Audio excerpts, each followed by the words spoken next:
Herzlich willkommen Rockstars, wieder hier auf meinem YouTube-Channel Lead Like Rockstar. Und bevor wir starten, möchte ich euch erstmal einen wertvollen Menschen vorstellen, den ich in den letzten Wochen kennenlernen durfte. Auf seinem Training gewesen bin und hat mich, der komplette Tag habe ich wieder gesplattet, dass ich abends kein Auge zubekommen habe. Aber bevor wir richtig starten, würde ich sagen, stellt er sich selbst vor und wir starten jetzt.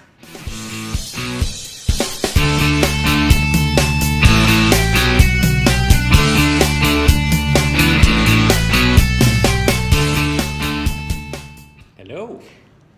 Herzlich willkommen, Hi. Randall. Hey. Good. Hi. Danke erstmal, dass du heute da bist und den Termin auch wahrnehmen konntest für mich, weil ich weiß ja, dass du sehr eingespannt bist, dass du viel unterwegs bist, dass du ganz, ganz viel Training und Coachings gibst mit deinem Thema positive Kommunikation. Ja? Aber bevor ich jetzt viel erzähle, stelle ich einfach kurz selber vor in 2, 3 Sätzen. Wer bist du, woher kommst du und was ist deine Passion, was ist deine Leidenschaft? Warum machst du das, was du machst? Okay, toll. Dankeschön. Dankeschön für die Einladung heute. Sehr gerne. Danke. Hello, people. Ich bin Randall Birnberg. Ich bin Amerikaner. So, diese kleine Gespräch hier ist in Deutsch und Englisch, weil ich bin in Deutschland seit 17 Jahren. Aber Deutsch ist sehr schwer zu lernen. So, I'm going to speak a little English too. I hope that's okay for some of you. Ich komme aus Chicago. Ich komme aus einer Restaurantfamilie. Ich bin in Service. Ich habe Service gelernt. Little Randy was washing tables in the restaurant, pouring water in die Küche mit 12. Und dann mit 18, ich bin zur Schule gegangen, zur Uni, und ich habe Psychologie studiert. Und ich habe viel gelernt damals. Und dann ich bin nach Santa Fe, New Mexico gegangen, okay. Weil ich war ein Marathonläufer in die 80er Jahren. Und ich war ein Englischlehrer. Ich habe zurück zur Schule gegangen und gelernt, als ein Englischlehrer zu sein. And I was a teacher for children, an English teacher, in the 80s and 90s. And then in 1999, I moved to Aachen, weil ich habe eine deutsche Frau kennengelernt in New Mexico, aus Aachen. Und in 1999, ich bin nach Aachen gekommen und ich habe gedacht, dass ich wollte Englisch dabei bringen für Businessleute, Business English. Yeah. Ich bin zum IHK gegangen in Aachen und ich habe 2000 Firmen, die Adresse für 2000 Firmen bekommen. Ich habe Briefe geschrieben. Ich bin Randall Birnberg, ein Englischlehrer aus Chicago. Du brauchst Business English. Von 2000 Briefe, ich habe 6 Leute geantwortet und von diesen 4 companies gave me a contract. Okay. Cool. And I became an English teacher. Aber I was so interested in diese Psychologie-Geschichte. And when I started English, I learned that a lot of people, viele Leute am Arbeitsplatz sind nicht glücklich. Weil ich hatte gefragt, was für dein Highlight heute in meinem Englischunterricht? Und da waren immer Highlights über die Privatsachen am Wochenende. Eine Frau hat gesagt, eine Schülerin von mir hat gesagt, ja, ich hasse meinen Chef. Okay. Ich dachte, okay. So als Lehrer, weil ich bin beruflich, meine Berufung ist Lehrer. Eine Lehrer sees information, takes information in, verarbeitet diese information und gibt es weiter. Das ist meine Berufung. Ich habe wirklich in Aachen meine Berufung gefunden als Lehrer, the teacher. So I wanted to make these people happy at work. Okay. So I heard of a new Wissenschaft in Amerika, heißt Positive Psychologie. Ich habe ein Buch gekauft und dann ich bin zurückgegangen und mehr Psychology studiert. Und im Moment, ich mache meine Doktorarbeit in Rotterdam at Erasmus University. Okay. They have a happiness institute there, a Glücksinstitut. Cool. Für die letzten 30 Jahre, people can learn about Glück. So, I started workshops and trainings in companies about bringing this idea of Zufriedenheit am Arbeitsplatz. Okay, What is it? What really is Mm-hmm. it? And I learned a lot in my studies and with many companies. I've worked for about 85 companies now. Yeah. And I learned a real lot about why, how companies tick and was muss ändern, what Okay. we need to change. Yeah. Okay. And it has a lot to do with management. Management, the old school management was trained in a certain way, and today we have a new management structure. And I go in and I work with managers. And the first thing I do with managers is I ask them, are you happy? Okay, cool. Are you happy here? What's your answer? Well, very often they say, no. Okay. I mean, wir arbeiten normalerweise für 3 Gründe.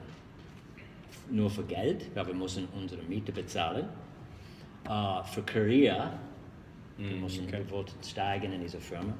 Oder es ist wirklich eine Berufung für uns. Ne? And it's one or the other is not wrong, aber warum arbeitest du? Weißt du, warum du bist am Arbeitsplatz? Ne? So when I give this question to these managers, very often I get this, nah. Okay. Then I know it's something's wrong at the workplace, you know. So I go in, and the first thing I do is I work with something called Mitgefühl. Okay.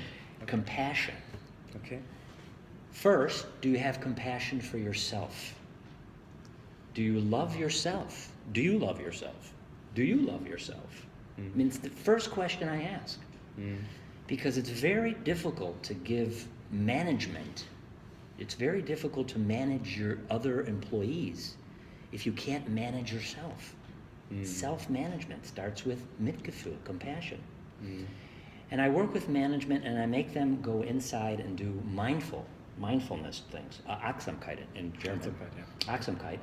And I work with Wahrnehmung, Selbstwahrnehmung. What is your Selbstwahrnehmung? What is your perception? How do you see the world? Well, how do you see yourself? So it starts here. Okay. It starts here. It's your choice. Ja, was würdest du jetzt gerade in diesem Bereich hier von dieser Selbstwahrnehmung, Selbstfindung, sich selbst führen, ne? Also führe dich selber, richtig. Bevor du andere führst. Auf jeden Fall, ja. Was empfiehlst du denn? Du hast jetzt sehr, sehr viel gesagt. Ich habe jetzt viel mitgenommen von einer Story, dass du nach Aachen gekommen bist, das Thema positive Psychologie. Du sagst, also in meinen Worten jetzt ist, dass der Ursprung der Kommunikation im Unternehmen immer das Thema des Leaders ist. Ja. Right? Sprich, also wenn ich weiß, wie ich bin, also wenn ich mich selbst beachte, mich achte, dieses Wertgefühl. Richtig, ja. Wohlbefinden. Dass ich das entsprechend auch nach außen transportieren kann. Ja. Die Frage ist, und ich denke, das sind auch Fragen, die meine Community quält, ja, die Newcomer-Speaker oder Newcomer-Leaders. Was empfiehlst du diesen Menschen? Wie sollen diese Menschen sich im Unternehmen geben, aufstellen? Wie schaffen sie das, die Menschen für sich zu gewinnen? So, was ich habe vorher gesagt, gute Frage. Was ich habe vorher gesagt, I ask them, are you happy? And then I ask them, maybe they say, nah, and I say, well, what do you need to change? Okay. What do you need to change? And normally you need to change, we have 4 areas of our life.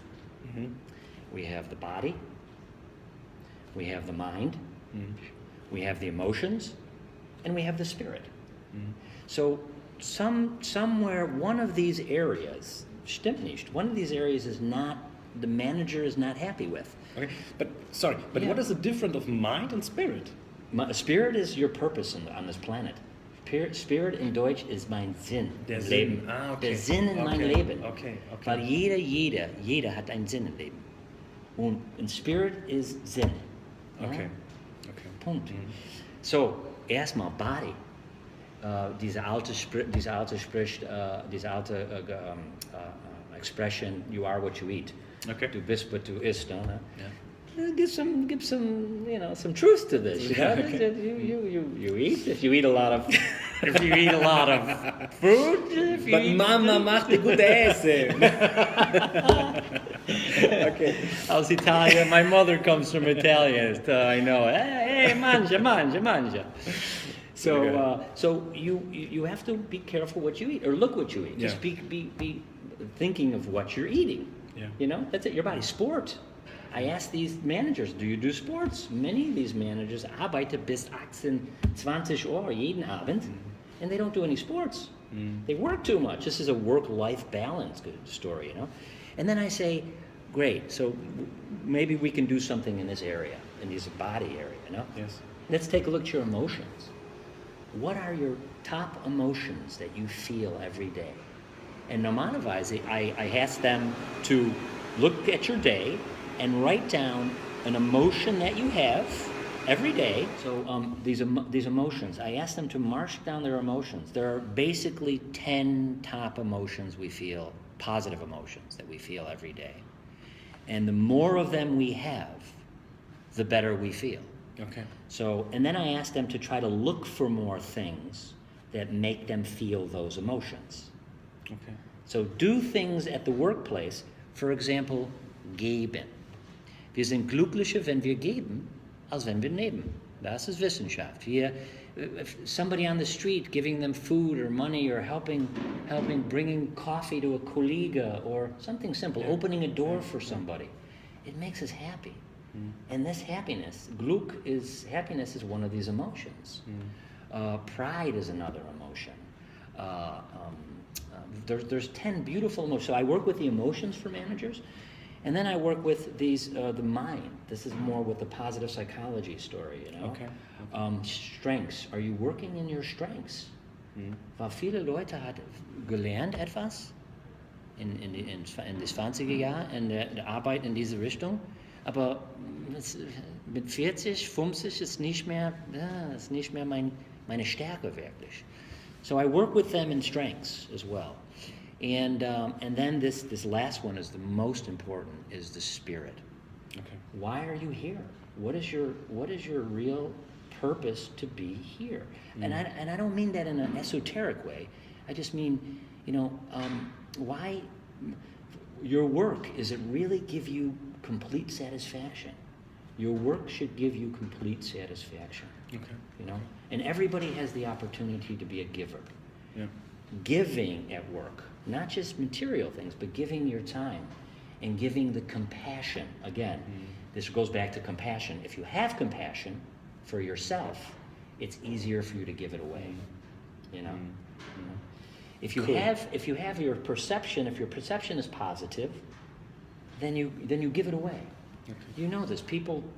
Somebody positive walks into a room and they just have this Ausstrahlung, and you go, yeah, and the people are just. And this is the manager. Inspiring. They're inspiring. Yeah. The managers need to inspire. Yeah. But I'm a parent. I have a 21-year-old daughter, and he's also a parent. He has a beautiful child that I see on Facebook all the time. And the thing is that people will not, and we know this from our kids, they really won't do what we say, they more do what we do. So the manager has to be the Beispiel, the perfect role model, the role model for his team, the role model of self-compassion, the role model of Wohlbefinden, of self-well-being, the role model of Aufblühen. When the manager flourishes, Aufblühen in German, his employees flourish. It's that simple. But it starts here. And it starts with all of us. Das heißt, erstmal danke. Ja. Ja, also wow, Randall holt hier extrem aus. Ich komme gar nicht dazu, meine Fragen zu stellen. Sehr geil, finde ich super. Dankeschön. Denn ich denke, man kann echt extrem viel mitnehmen. Das heißt, ich für mich nochmal, also ganz klar sagst du, die Aufgabe der Führungskraft morgen ist es, nicht nur selber einen Sinn zu sehen in dem, was ich tue, sondern ich tue es jetzt mal münzen, sondern auch meinen Jungs und Mädels im Team zu zeigen. Was verfolgen wir mit dem, was wir tun? Wohin wollen wir? Ja. Also welchen Sinn verfolgen wir mit dem Unternehmen? Ja? Ich denke, das ist eine ganz, ganz wichtige Botschaft auch da draußen, gerade für die gerade neu in diese Rolle schlüpfen. Nicht dieses alte, trockene, veraltete System zu fahren, dass man morgens kommt, um 8 Uhr seine Uhrzeit sticht, den Job macht, die Zeit abstottert, so drücke ich es jetzt einfach mal aus, und abends um 17 Uhr oder um 18 Uhr Punch out. auf den Punkt punch out. rausgeht, sondern die Aufgabe der Führungskraft ist es, denke ich, und das habe ich jetzt rausgeholt, einmal zu inspirieren, Vorbild zu sein, ja, auf jeden Fall. Vorbildfunktion, sehr wichtig. und vor allem aber auch deinen Jungs und Mädels da draußen Sinn zu geben, in dem, was sie tun. Ja? Sehr, sehr geil, sehr, sehr geil. Eine Herzensfrage. Your favorite band? What's your favorite band? Steely Dan. Who's Steely that? Dan. Steely Dan. Steely Dan. They know Steely Dan. Okay. Steely Dan. In the corner of my eye, I saw you in Rudy's. You were very high. You were high. No? No, You don't know it. You don't know it. Okay. No, Steely I don't Dan. know it, but Steely I Dan, write it my down favorite and band. I'm Listen to searching Steely- on YouTube. I'm sending him some Steely Dan tonight, man. Sehr It's geil. Steely Dan is the Warum? best. Why? Well, my brother turned me on to it. My brother who lives in LA, he's a yoga Lehrer. Seit 25 Jahren. He's my hero. He's my head, really. He's my best friend. I love him. I really love him. He inspired me. He is my inspiration. He's my role model. Cool. When I see him, I don't want to be like him because I'm me, but the music he turned me on to in the 70s, he's 62. The music he turned me on to, I mean, my brother, you have to understand, maybe this should be off the record, but my brother in 1976 came back from college. And those years were very hippie years, you know, the years of good food and drugs. So he came back from college with 2 things for his little brother. Be a vegetarian, because he became a vegetarian in college. It was the biologische Essen in the 70s, and LSD. Thank God I stayed with one of them. I'm healthy, so you can probably imagine which one it is. And but he's been my idol, and all the music he listened to, I still listen to. And he turned me on to Steely Dan. You guys know Steely Dan. Sehr geil. Ja. Sehr geil. Sehr Dankeschön. geil. Dankeschön. Kurz 4, 5 Begriffe, und mich würde es mal interessieren, was deine ersten Wörter, der Gedanken dazu sind. Glück. Mitgefühl. Mitgefühl. Leidenschaft. Geben. Geben. Führung. Role models. Okay. Role model. Was möchtest du in diesem Leben noch erreichen? Oh boy, 2017 is my year, boy. I tell you. Yeah. I feel, and I'm going to say this in English. He can translate this because this is really from my heart. I feel that I'm 55 years old as of yesterday. Yesterday was my birthday, and I've been through so many different situations. Growing up on the south side of Chicago, growing up with a mafia grandfather and in a mafia environment, working for the family, going to school, having a child, going back to school, getting my degrees, working in a foreign country, learning about different people. And now I really feel like my goal, and I have almost all of the things I need to get there. My goal is to make people see that it's their choice.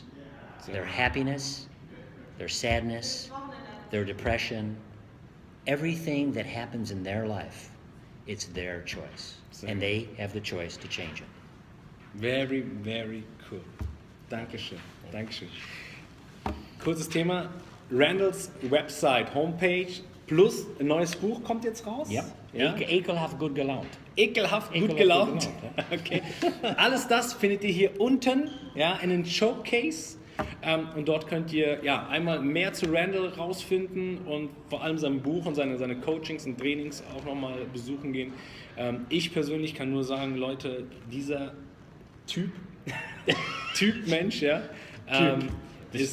ist also ich sag's nur einmal, wer mich am Ende des Seminares zum Heulen bringt, der ist genial.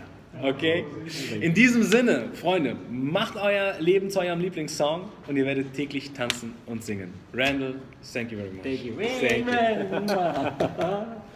Thank you. Ciao! Ciao.